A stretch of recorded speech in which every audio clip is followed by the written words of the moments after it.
ले लेता अंतरा है लेता अंतरा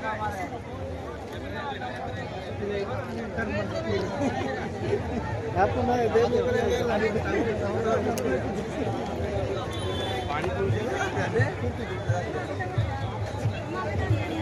थोड़ा दूर में पड़ता फिर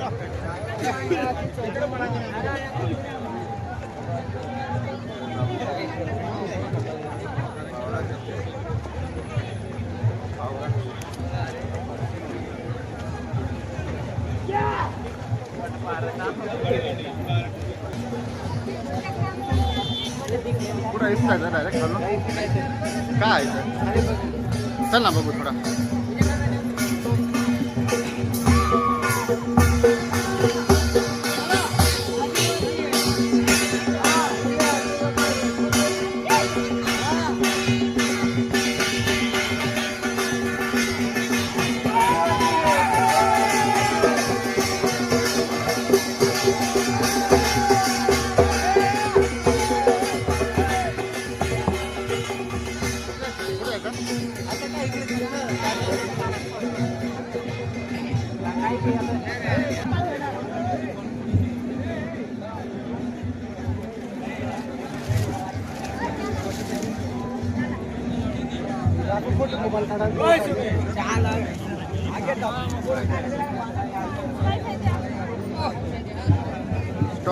स्टॉल है स्टॉल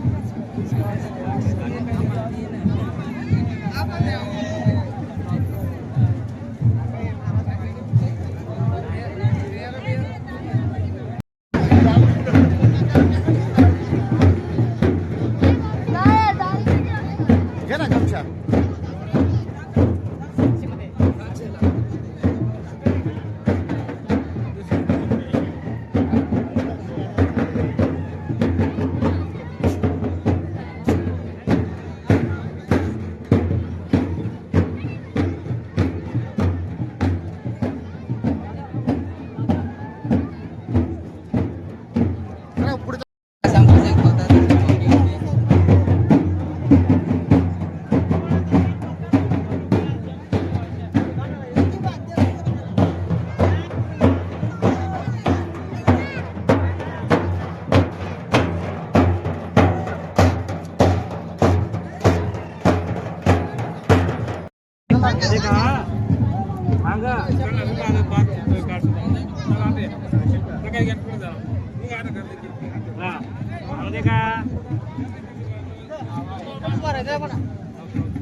इकडे जा ना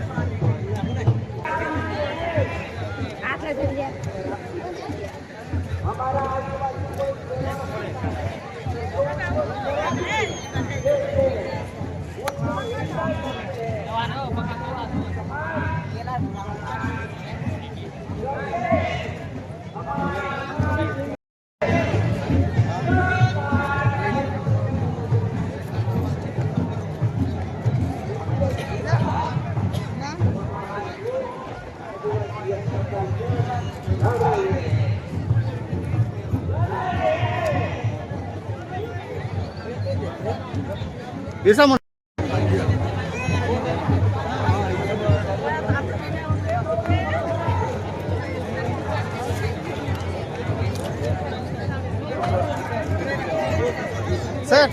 इथं बघा हे बांबू पासून बनवलंय बरं का. जाऊ ना फोन पे जुगाड करू ना कुठेतरी. दोन घ्यायचे होते दादा, दोन घ्यायचे. दोन तुम्ही 20 का 17 ले लो. ए दीदी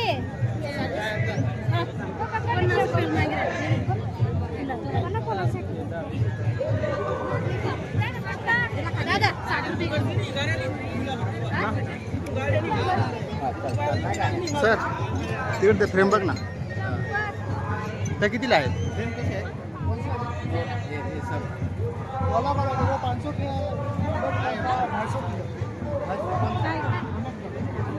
250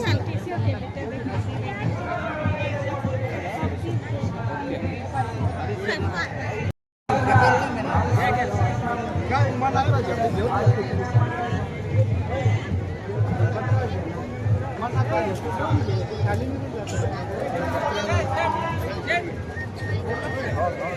हा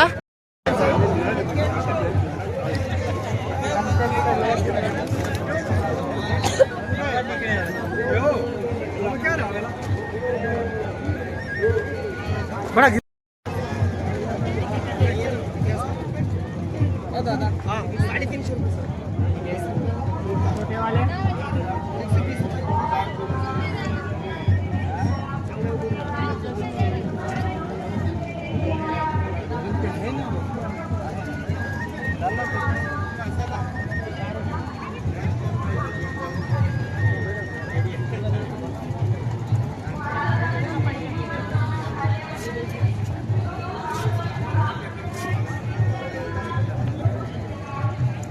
चलो जो समंदर को चुकाना चाहते हैं, नादान है जो समंदर को चुकाना चाहते हैं. इसके बाद हमारे प्रबोधन सत्र का दूसरा विषय है आदिवासीत्व, रूढ़ी परंपरा और सामूहिकता.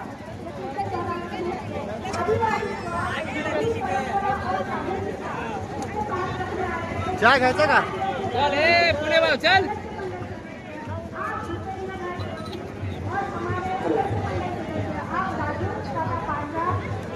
ये दोनों आएंगे और इसके बाद रखने के लिए इन दोनों के लिए हमारे पास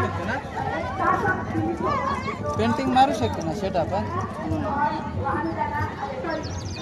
पेंट मारून देशील का एक माणूस कसे अशी ना हा. होईल ना हा होईल ना. होईल ना.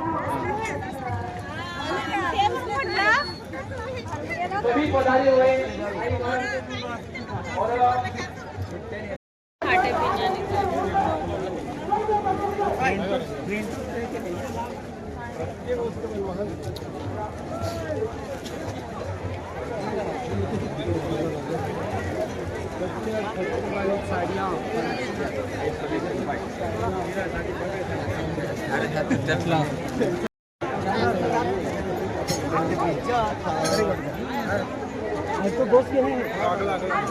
चलो मामा.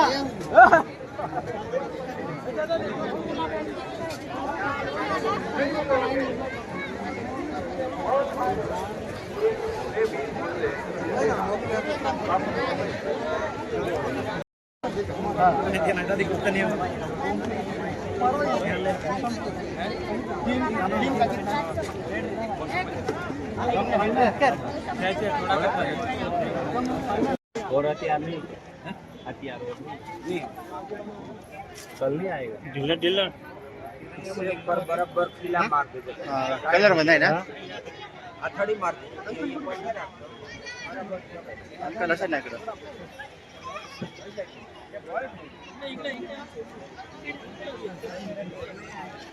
ओरिजिनल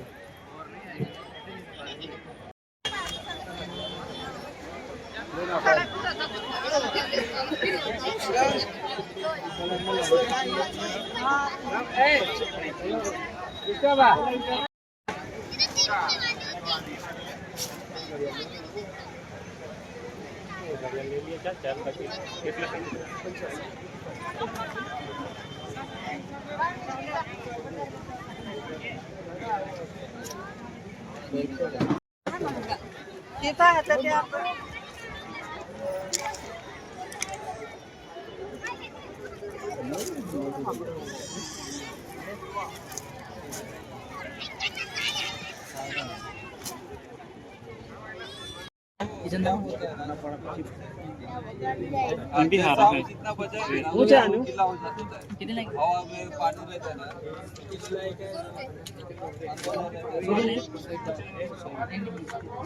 बाहेर आहे ना गाडी झोपडे ते वर पाय लटकवलं.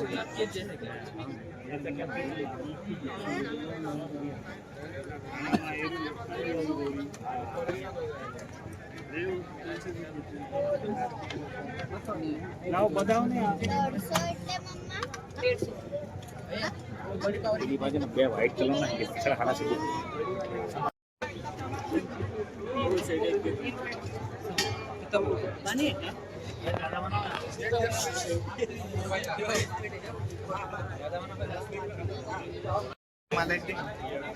गाडीत लावली किती विचारते जोपर्यंत देखो तेव्हा तरी लागेल. कितीला आहे हा? 100 रुपये.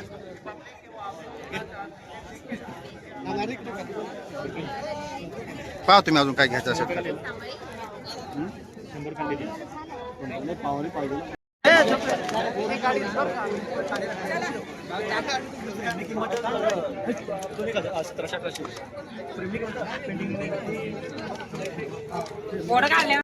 मारून देऊन टाकेल.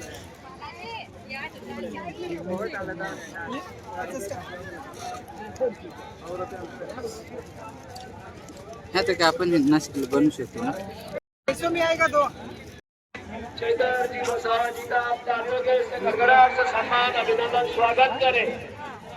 हा पेंटिंग भारी आहेत सर.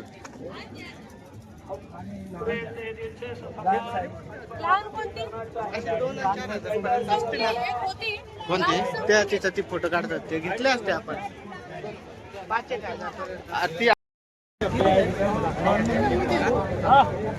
कितीला हे साहेबांनी सांगले घ्यायला लागेल बरं का. ही सांगितलं का? कितीला आहे 100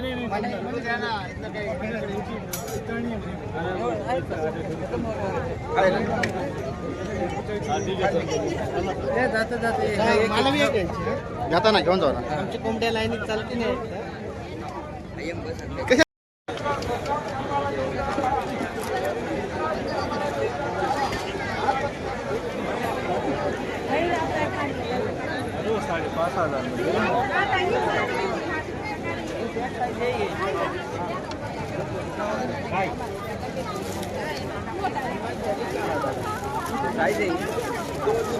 राजू आता घे.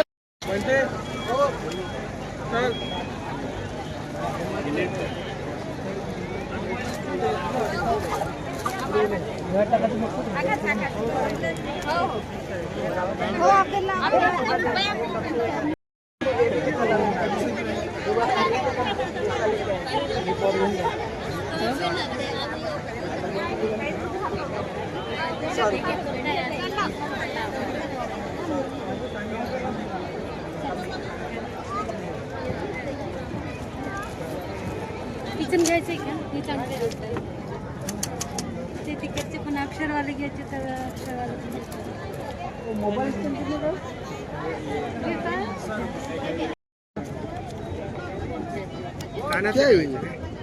असं आहे का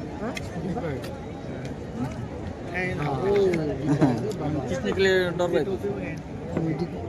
दूर है ऐसे ना डब्बा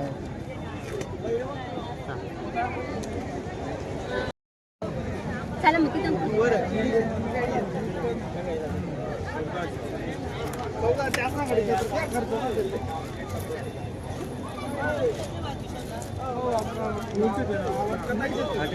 मला आहे का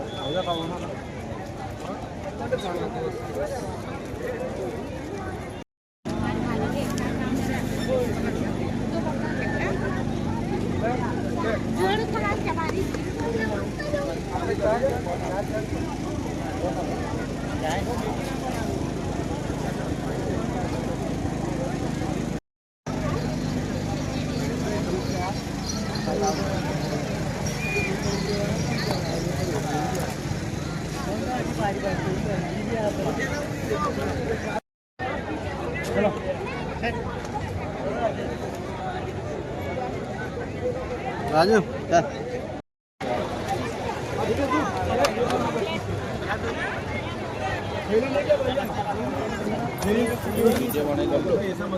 सच में दादा थैली चाहिए तो ले लो।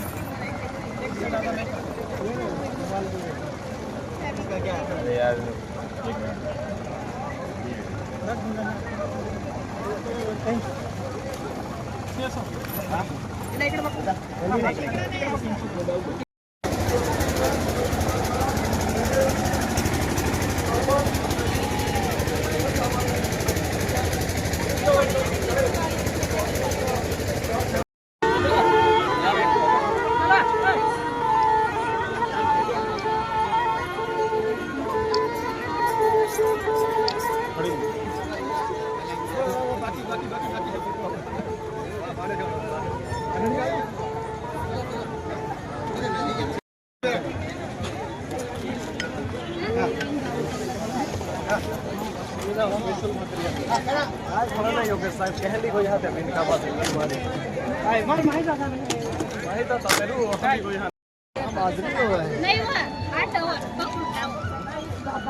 बाजरी का रोटी है।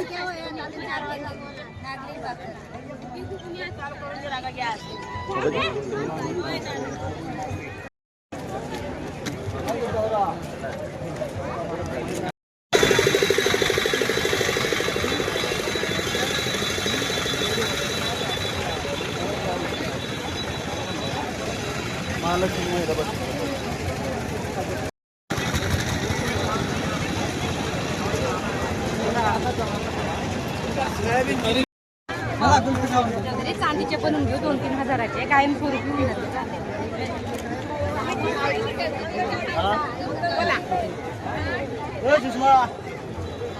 एक मिनट घ्या।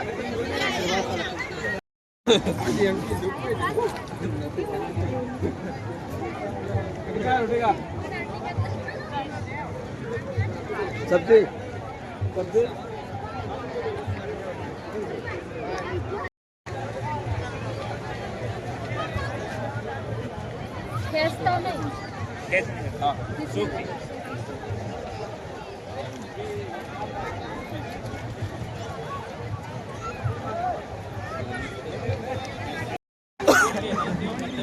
ये क्या है अच्छा है।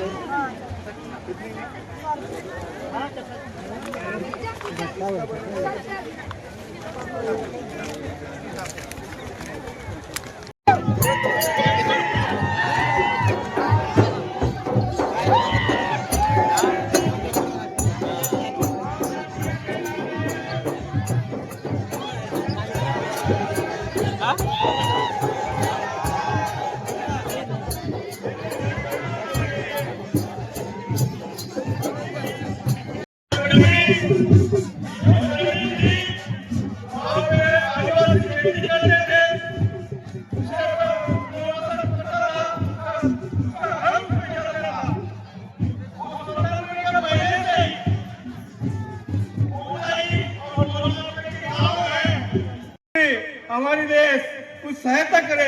हम पालघर तालुके से हैं और जब जो हम लोग बिखर रहे हैं, जमीन से उखड़ जा रहे हैं, तो वो आदिवासी एकता परिषद भी हमारे जो प्रश्न है उसके ऊपर ध्यान रखे, ध्यान दे और हमारे को न्याय देने का काम कोशिश करे।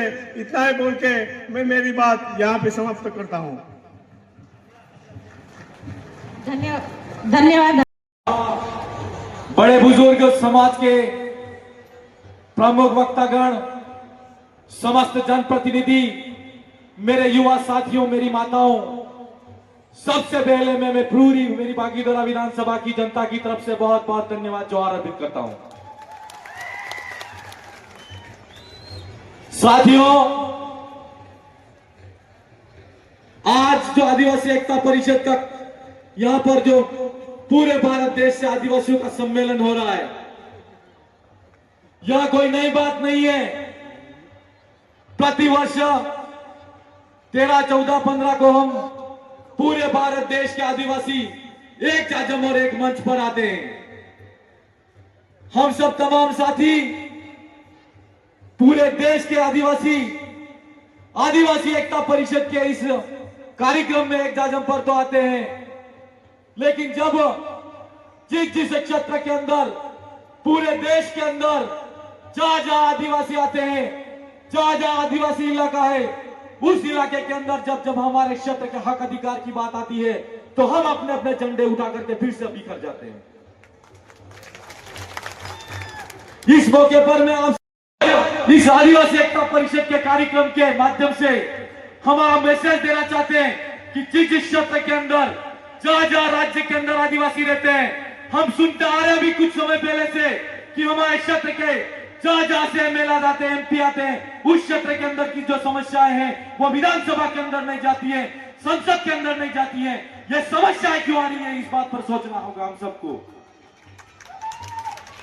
यह समस्या इसलिए आ रही है कि आज तक हमारे 78 साल के इसका भारत देश के अंदर हम लोगों ने जिन लोगों को वोट दिया, लेकिन उन लोगों को वोट तो हम लोगों ने दिया, वो लोग हमारे थे, लेकिन उनका रिमोट किसी और के हाथ में था, हमारी समाज की जाजम के हाथ में नहीं था। मैं आप सबसे पूछना चाहता हूं कि अगर जिस क्षेत्र से इस देश की लोकतांत्रिक व्यवस्था ने हम सबको हमारे प्रतिनिधित्व, हमारे हक अधिकार के लिए अगर किसी एमएलए को या एमपी को चुनने का मौका दिया है, तो क्या वो एमएलए एमपी पार्टी के प्रति उत्तरदायी होना चाहिए, क्या उस क्षेत्र के प्रति उत्तरदायी होना चाहिए, क्षेत्र के प्रति उत्तरदायी होना चाहिए। यह व्यवस्था हमारे बाप दादू की व्यवस्था है, जिसको हम गांव गणराज्य की व्यवस्था कहते हैं, पटेल मुखी की व्यवस्था कहते हैं, गांव और समाज के अंदर हम जाजम की व्यवस्था जिसको कहते हैं। हम आप सबसे कहना चाहते हैं कि जो हमारे बाप दादू की व्यवस्था थी, उस व्यवस्था को फिर से खड़ी करो और उस व्यवस्था को हम लोगों को मानना होगा।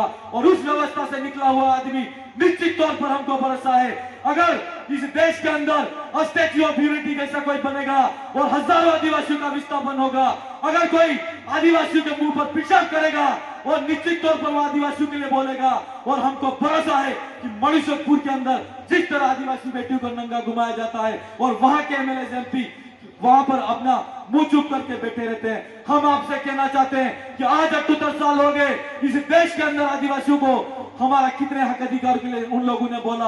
आज आदिवासियों को शिक्षा अच्छी नहीं मिल रही है ये कहा जाता है। हम पूछना चाहते हैं सरकारों से कि आज तक जो शिक्षा आदिवासियों को मिलनी चाहिए थी वो शिक्षा नहीं मिली, चिकित्सा के अंदर जो सुविधाएं मिलनी चाहिए थी वो नहीं मिली। आदिवासियों का जो शेड्यूल डिस्ट्रिक्ट एक्ट है, उस एक्ट के अंदर 1874 का जो हमारा संवैधानिक अधिकार है, जल जंगल जमीन का आदिवासियों का अधिकार होना चाहिए था, वो अधिकार आज तक नहीं मिला। हम सरकार से भी हमको पूछना चाहिए और हम आपसे कहना चाहते हैं कि आज तक 78 साल के अंदर आपने जिन एमएलए एमपी को बनाया है उनसे सवाल खड़ा करो और उनको पूछो कि विधानसभा के अंदर आप गए तो हमारे लिए क्यों नहीं बोले, एमपी बन के भारत की संसद के अंदर गए तो हमारे लिए क्यों नहीं बोले।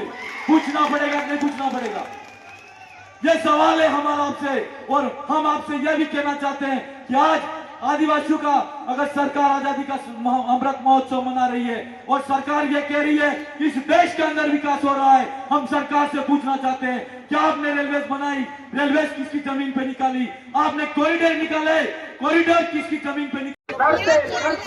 हम लोगों ने आज पूरे इलाके के अंदर बात करने में कामयाब हुए। आज मेरे छोटे भाई ने बोला